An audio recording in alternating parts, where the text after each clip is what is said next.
नमस्कार। आज हम एक वीडियो स्क्रिप्ट पर नजर डाल रहे हैं और ये स्क्रिप्ट इंटरनेट के एक बहुत ही रहस्यमयी हिस्से डार्क वेब के बारे में कुछ हैरान करने वाली बातें कहती है। हाँ बिल्कुल। ये स्क्रिप्ट इंटरनेट के उस कोने पर फोकस करती है जहाँ मतलब गूगल जैसे सर्च इंजन पहुंच नहीं पाते। और इसमें एक दावा है कि ये इंटरनेट का 96% हिस्सा है।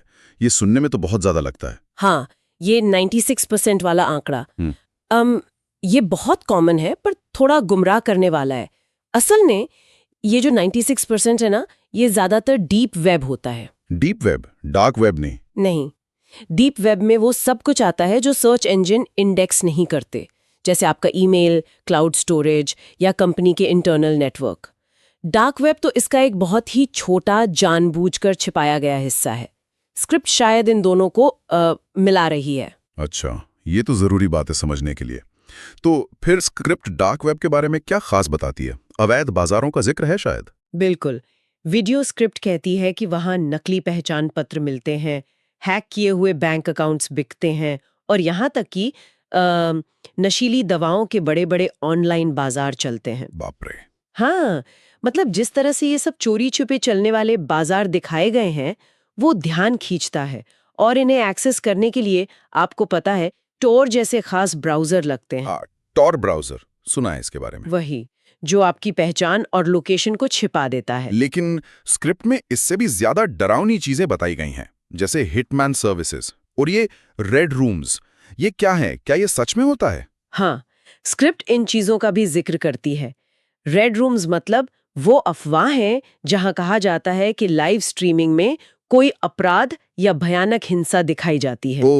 पर सच कहूं तो इनकी सच्चाई, खासकर ये भाड़े के हथियारों की दुकानें और रेड रूम्स, इन पर बहुत शक है। ज्यादातर ये शहरी किंवदंतियां हैं, मतलब सुनी सुनाई बातें या फिर जानबूझकर फैलाई गई सनसनी। अच्छा। स्क्रिप्ट में कुछ गुप्त सरकारी या सामाजिक दस्तावेजों तक पहुंच की बात भी है। तो सवाल यही उठता है कि इस अंधेरी दुनिया में हकीकत और अफवाह के बीच की लाइन कहाँ है? मतलब काफी कुछ बढ़ा चढ़ाकर भी बताया गया है लगता है इसमें। लेकिन क्या स्क्रिप्ट सिर्फ नेगेटिव चीजें ही दिखाती है या कुछ और भी है? नहीं नहीं, वो तो है। स्क्रिप्ट ये मानती है कि डार्क वेब का इस्तेमाल सिर्फ गलत कामों के लिए नहीं होता। जैसे पत्रकार हैं, विसल ब्लोअर हैं। विसल ब्लोअर मतलब जो खुफिया जानकारी बाहर लाते हैं? हाँ बिल्कुल।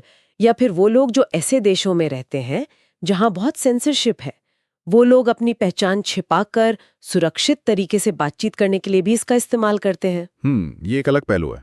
सही कहा। तो अगर हम बड़ी तस्वीर देखें तो ये गुमनामी देने वाला एक टूल है, एक औजार।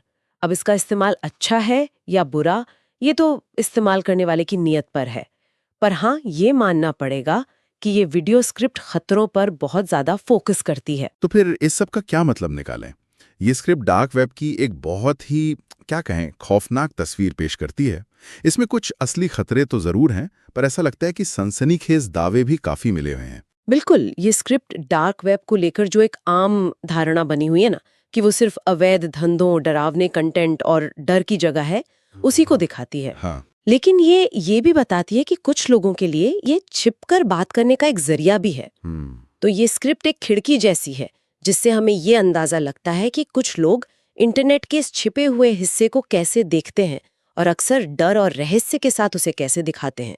ये वाकई सोचने वाली बात है कि इस स्क्रिप्ट की सनसनीखेज बातों से परे हमारी डिजिटल दुनिया का कितना बड़ा हिस्सा असल में हमारी नजरों से छिपा हुआ है। और ये जो पूरा छिपा हुआ इंफ्रास्ट्रक्चर है, ये पर्दे के पीछे अच्छे या बुरे न जाने किस किस तरह की चीजों को मुमकिन बना रहा है। ये सवाल जरूर दिमाग में घूमता रहेगा।